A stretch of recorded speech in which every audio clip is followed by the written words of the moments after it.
gaflet yaltığını koyup sınmasın. Ay gaflet yaltığını koyup sınmasın, adam oğlusunsa erinip duruptur. Sen kapatısıyla vaksızan olsa herden pervane edip ürünü eydürüyüptür.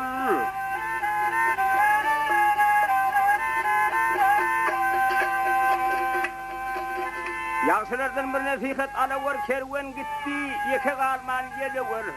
Adam oğlunun har hazır boluver, ey nefsi şeytan, ey sana sürünü eydürüyüptür.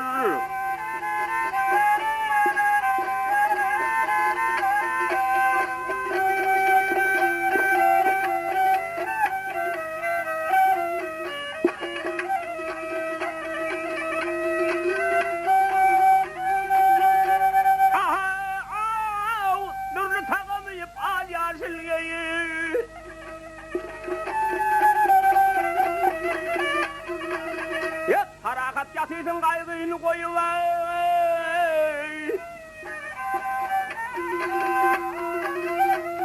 Yat azır şirarla pencesin yayıva, başucuna gelip gerinip duruptur.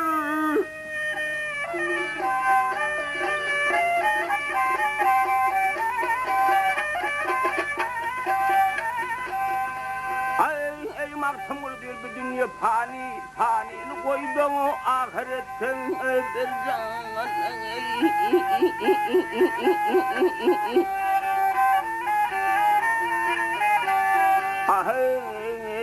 Ömrüm bir satın alma dünyanı, bunun sağlığına sonu verleyip durup bahay.